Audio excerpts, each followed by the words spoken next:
On va commencer par ce que dit votre syndicat de ce mouvement. Et là, je vous avoue que je suis tombé en arrêt quand même. Hein. Le communiqué de la CGT nous dit le mouvement des Gilets jaunes est clairement une mobilisation d'extrême droite. Là, il faut me donner un mot d'explication, je ne comprends pas. Je vais vous dire, je ne suis pas d'accord. Clairement, nettement, je ne suis pas d'accord avec cette phrase. Moi, j'aurais plutôt dit que le mouvement des Gilets jaunes, l'extrême droite essaye de le récupérer. Et ils sont en train de ramer, que ça soit Marine Le Pen ou Dupont-Aignan, à ramer pour le récupérer, parce que ça tombe un samedi. C'est uniquement comme... Enfin, eux, en tout cas, dans leur esprit, c'est uniquement contre la hausse des taxes. Voilà, ça bloque pas les entreprises. Donc l'extrême droite pourrait s'y retrouver dans ce mouvement. Mais de là à dire que c'est un mouvement d'extrême droite, vous vous rendez compte, enfin, vous voyez comme moi, les gens qui s'expriment, il y a des gens qui viennent de tous les horizons, on regardera un peu quelle est la typologie de ce mouvement, mais il est plutôt provincial, il est par certains aspects assez bon enfant, ça exprime un ras-le-bol fiscal, ça exprime le fait que finalement, beaucoup de Français se sentent un peu à l'os, si vous voulez. Une fois qu'ils ont payé les impôts, les dépenses alimentaires et tout ce qu'ils doivent payer, l'énergie, tiens, par exemple, il reste rien. Et donc ils disent, ben voilà, ça peut plus durer. Et comme on leur dit, en plus, comme il y a eu ces phrases maladroites, oui, on s'arrête un instant là-dessus. En matière de gouvernance, parfois la communication, ça joue un rôle. Quand vous avez un porte-parole du gouvernement qui parle de la France qui fume des clopes et qui roule en diesel, pardon, mais je crois que l'écho est fort dans le pays et on finit nécessairement par reprendre la porte dans la figure. Il est certain que de la part du gouvernement, il y a un mépris social énorme, évident et extrêmement profond. Maintenant, ce mouvement des Gilets jaunes, il est révélateur du fait que le niveau de vie en France a considérablement diminué, que l'on soit salarié en activité, que l'on soit chômeur, que l'on soit retraité, que l'on soit handicapé, on n'arrive pas à finir les fins de mois. L'augmentation du prix des carburants a été, j'ai l'habitude de dire, peut-être avec un peu d'ironie, la goutte d'essence qui fait déborder le réservoir, mais c'est ça, c'est que derrière, c'est une accumulation d'augmentation des prix qui sont incontournables pour nous. L'électricité, le gaz, demain ça sera les mutuelles, tout augmente autour de nous, sauf nos salaires, les pensions de retraite ou les allocations. Et donc, il y a un moment donné où ça craque. Et je dis, tant mieux que ça craque sur l'augmentation du prix des carburants. Et il faut que ce samedi 17 novembre, oui, ça serait bien qu'il y ait énormément de monde. Maintenant, ça pose d'autres problèmes. Là où moi, je veux y mettre un contenu dans cette mobilisation du 17 novembre, c'est qu'il va y avoir beaucoup de catégories de personnes qui ont des intérêts différents qui vont manifester. Il y a par exemple les patrons du BTP, ils ont des propres intérêts. Beaucoup d'artisans, de commerçants. Beaucoup d'artisans, de chauffeurs de VTC, d'ambulanciers, etc., qui ont des intérêts propres que Macron pourrait très bien satisfaire en partie au soir du 17 novembre en disant je vous donne une énième dérogation fiscale, mais nous, salariés, travailleurs, retraités ou chômeurs, là, on va rien avoir. Donc il faut que nous, on s'organise sur ce terrain en mettant en avant des revendications qui nous permettraient de protéger notre pouvoir d'achat face à l'augmentation des prix. C'est l'augmentation générale des salaires et l'augmentation générale des pensions de retraite. Aussi, on s'arrête un instant là-dessus. Vous savez qu'en France, on est le pays où l'écart entre le salaire brut et le salaire net est le plus important. En Europe. Hein, pourquoi? Parce que l'écart, c'est notamment le financement du modèle social français. On paye des cotisations sociales, ça s'appelle cotisation pour la retraite, la maladie, la famille.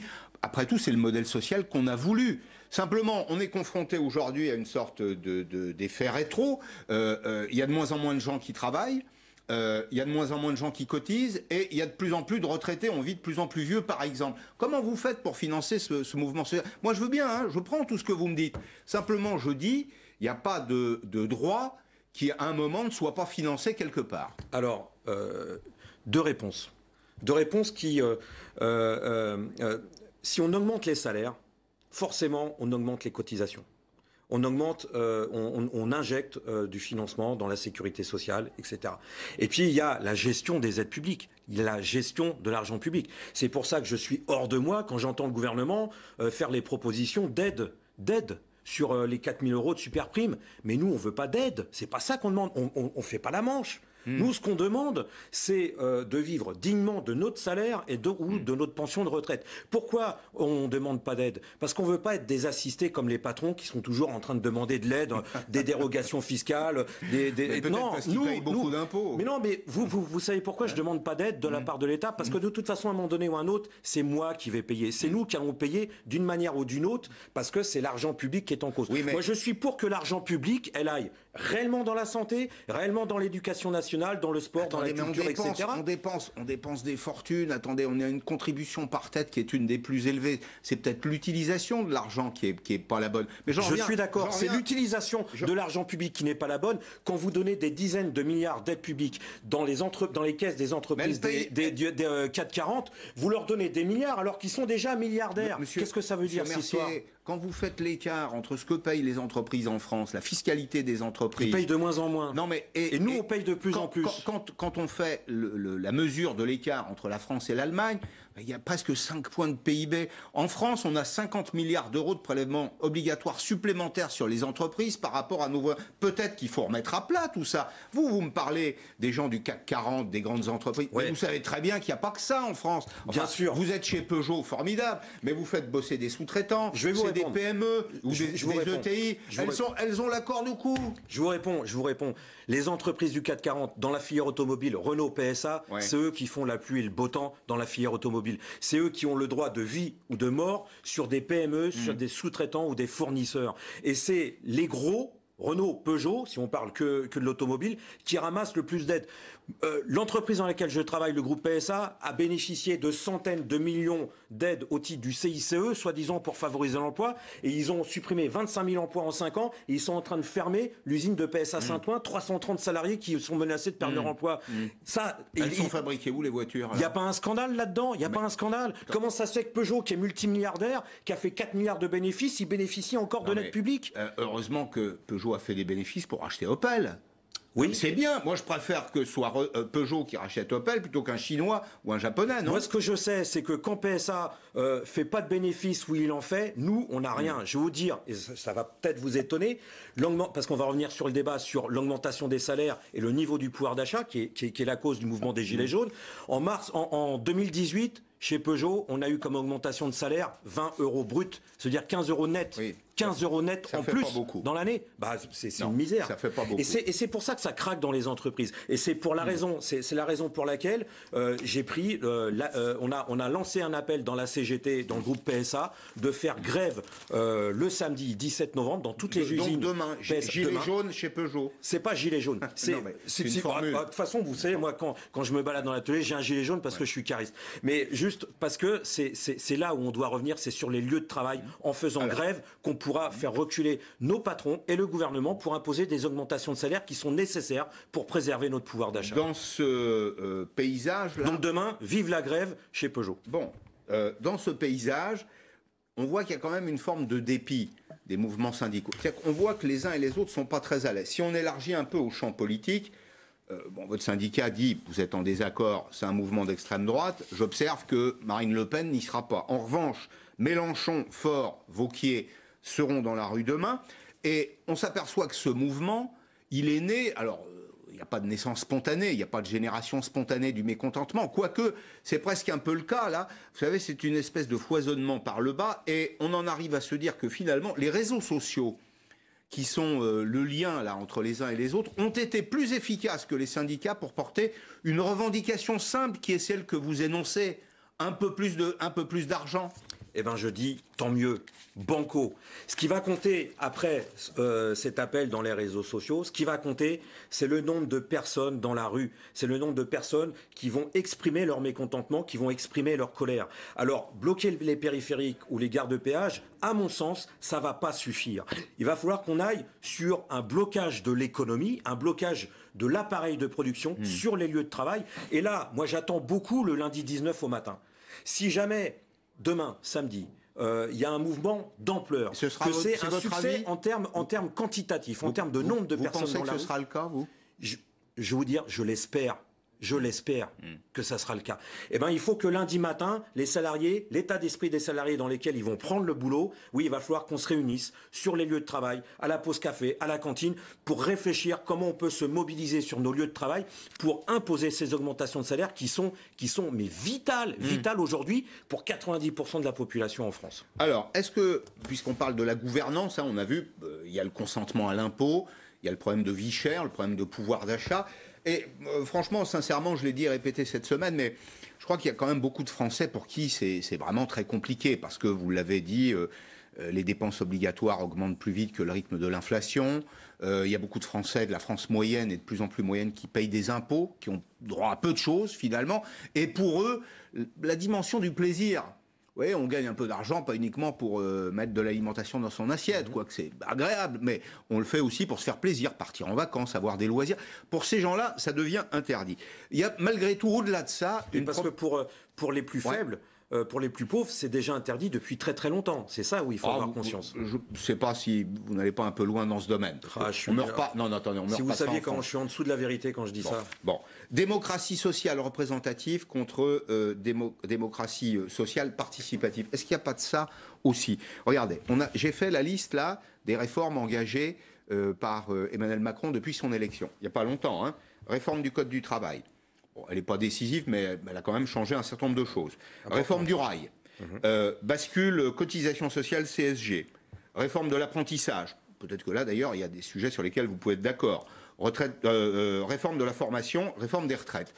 Sur ces sujets-là, Jean-Pierre Mercier, les syndicats se sont plantés. C'est-à-dire que moi, j'ai connu une France dans laquelle, pour une réforme, et même parfois une réformette, on mettait 1 million de personnes dans la rue.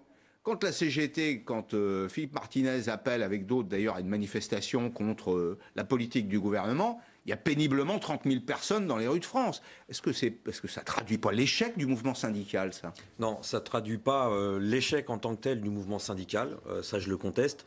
Ça traduit un manque de confiance dans le monde du travail, chez les travailleurs, de leur capacité à manifester, de leur capacité à, quand on se met en bagarre collectivement, à pouvoir gagner. Vous savez, c'est plus facile évidemment de bloquer un périphérique un samedi après-midi, et je dis pas ça, et je dis ça sans aucun mépris, et c'est autre chose de faire grève contre son patron et bloquer la production. Ouais. Il n'empêche que si demain ce mouvement avait de l'ampleur et pouvait donner confiance dans les salariés, dans les retraités, dans les chômeurs, à se mettre, à se mobiliser collectivement et surtout à prendre conscience qu'on a des intérêts spécifiques à défendre dans cette affaire-là. En tant que travailleur, en tant que chômeur, en tant que retraité, eh ben, ça serait déjà une bonne chose. Moi déjà, je vais vous dire, le succès du mouvement des Gilets jaunes, il a déjà gagné une chose. Il a déjà gagné que dans les entreprises, on n'a pas arrêté de discuter salaire, on n'a pas arrêté de discuter augmentation des prix, comment y faire face, et ça, c'est une très très bonne chose. Un petit message d'Alex qui nous dit: les syndicats ne servent à rien sinon à eux-mêmes aujourd'hui, c'est son point de vue. Comme les partis politiques, ils sont déconnectés, soucieux de garder leurs privilèges. Alors, j'aurais peut-être pas exprimé les choses de façon aussi brutale, mais c'est vrai qu'on a l'impression quand même parfois que les syndicats peuvent passer des accords avec les patrons, y compris avec le pouvoir politique, et que l'homme de la rue ou la femme de la rue, celui qui travaille, que vous décrivez, il ne se sent pas nécessairement représenté par ces accords-là. Vous parliez du combat et du combat collectif. Regardez, il y a eu 3 mois de grève à la SNCF, ça n'a pas empêché la réforme. Écoutez, moi je comprends, je partage pas.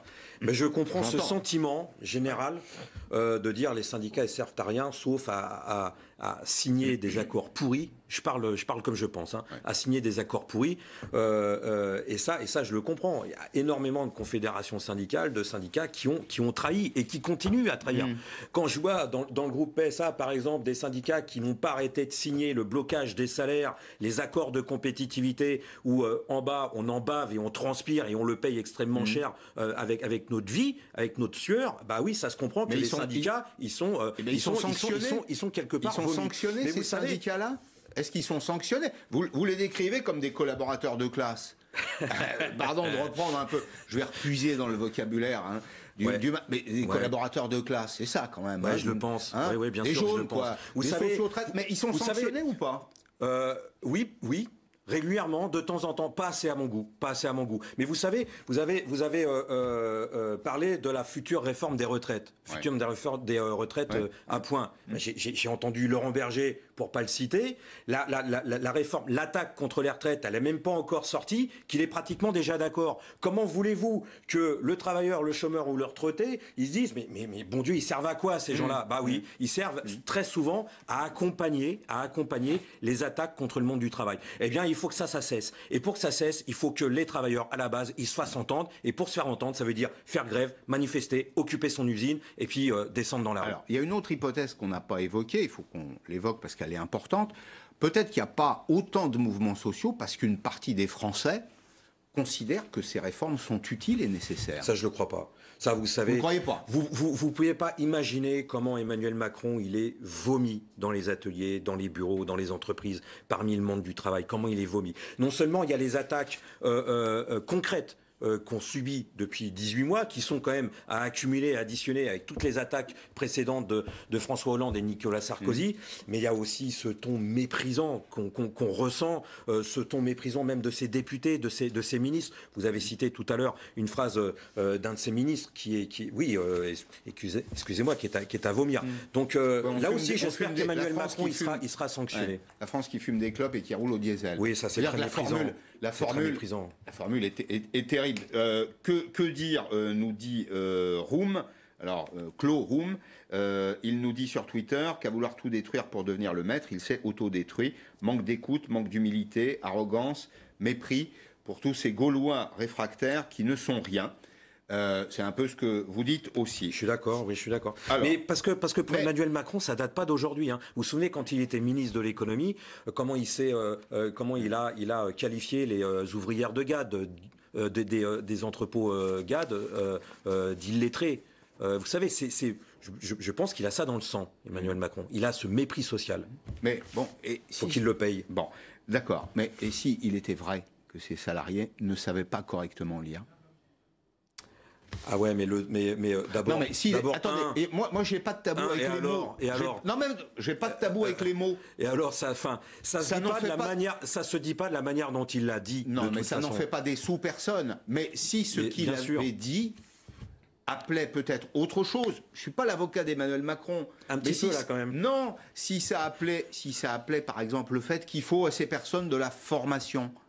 Attendez, il y a des choses qu'on n'ose pas dire, peut-être dans le monde du travail en France. Vous avez des gens qui n'ont aucune formation, on s'étonne qu'ils ne trouvent pas de boulot, Jean-Pierre Mercier. S'ils avaient une formation... C'était pas dans le sens... Il l'a pas dit dans ce sens-là. Il l'a dit d'une manière extrêmement méprisante et puis très, très, très hautaine et très distante. Voilà, ouais. Ça, j'y peux rien. En tout cas, ça a été ressenti comme ça. Bon, ok.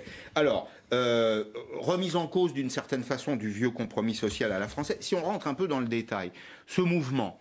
On le montre à la télévision, là, sur LCI, on a multiplié les reportages, et puis demain, tout au long de la journée, on sera évidemment sur les points chauds. On voit que c'est souvent, c'est pas une définition générale, hein, c'est pas scientifique, mais l'observation, c'est un mouvement plutôt provincial, plutôt banlieusard. C'est pas les bobos des centres-villes ou des métropoles, hein. On est OK là-dessus. Ça, c'est sûr. On partage au moins ce constat. C'est des gens qui ont manifestement des revenus moyens ou modestes. C'est aussi parfois... un peu des professions libérales, pas des médecins ou des avocats, mais plutôt des artisans, des commerçants, de petits entrepreneurs. Bon, est-ce que c'est pas finalement le nouveau prolétariat du XXIe siècle, ces gens-là? Le XXe siècle, c'était un prolétariat très ouvrier, un siècle très industriel, et on le dit, on le répète, la France s'est désindustrialisée. L'emploi, il a changé de forme. Est-ce que vous êtes vraiment adapté à ce nouveau monde? Et est-ce que le fait d'en être absent ne traduit pas précisément cette réalité-là, ce décalage entre le lumpen prolétariat du XXIe siècle et le mouvement syndical?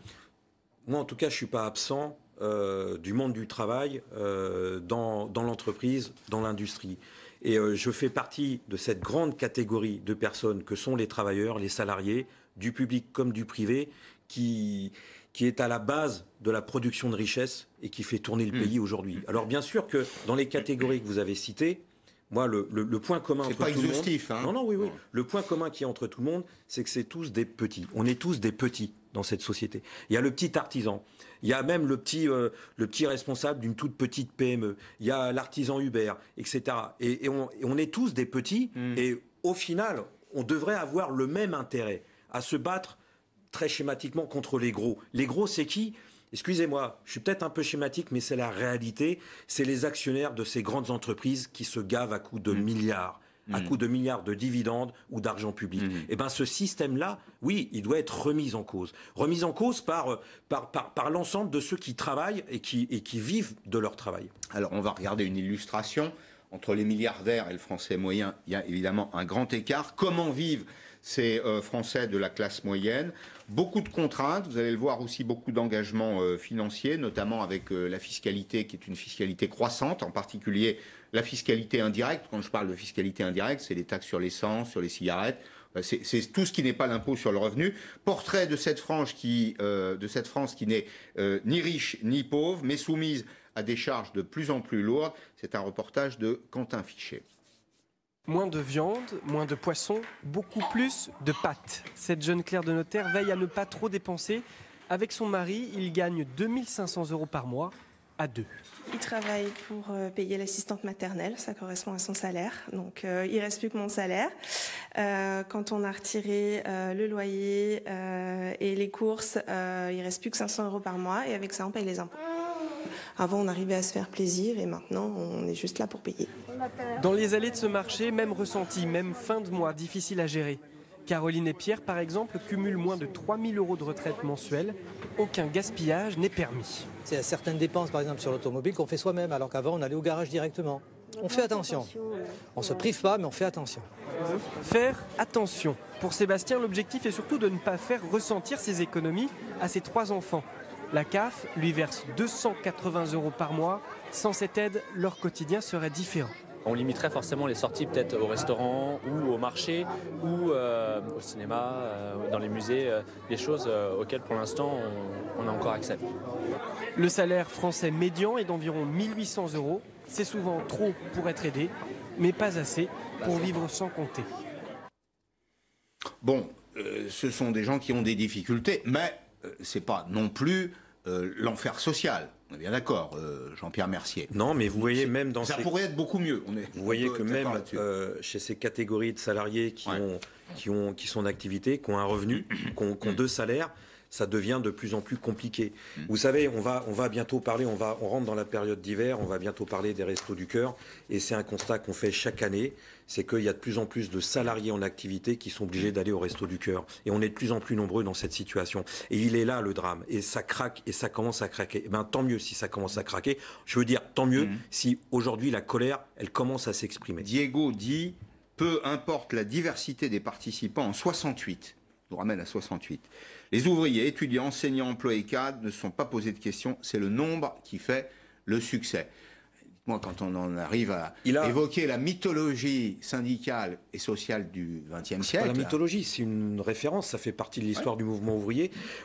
Il a tout à fait raison, mais c'est pas que le nombre qui fait notre force. C'est aussi la conscience de nos intérêts. Que nous, on a des intérêts en tant que salariés, en tant que cadres, en tant qu'employés, même étudiants, qu'on a des intérêts bien spécifiques dans cette société à défendre et qu'il faut qu'on s'organise pour pouvoir les défendre le mieux possible. Bon.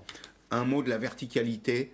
Vous avez vu, dans le petit sondage, on va le revoir. Alors, ce n'est pas tout à fait un sondage, c'est un questionnaire que j'adresse à tous ceux qui veulent bien répondre. Je leur demandais aujourd'hui, ça traduit quoi, ce mouvement? Très majoritairement, c'est le parisianisme, le pouvoir parisien. Cette vieille France napoléonienne, là, tout part du centre, du château. Et puis ça descend et il faut se taire. Ça marche plus, je pense. Bah c'est le système, oui, c'est le pouvoir des conseils d'administration des grandes entreprises, parce que réellement c'est là où sont prises les décisions qui concernent la vie de millions et de dizaines de millions de salariés. Sauf que là, c'est le pouvoir politique. Oui, c'est le pouvoir politique, mais c'est aussi cette centralité. Et tous les 5 ans, Jean-Pierre Mercier, on court, y compris vos candidats, on court derrière l'élection présidentielle au suffrage universel, qui manifestement fabrique, pardon, je vais le dire comme je le pense, très directement, des armées de cocus. Alors moi, j'ai jamais été cocu, excusez-moi. J'ai eu cette chance de jamais... Vous voyez, par exemple, au 2e tour de la présidentielle, j'ai voté blanc. J'ai voté blanc parce que je savais pertinemment que de toute façon Marine Le Pen c'est une ennemie jurée, mais que Emmanuel Macron allait nous en mettre plein la figure. Eh ben, je suis pas mécontent de mon choix.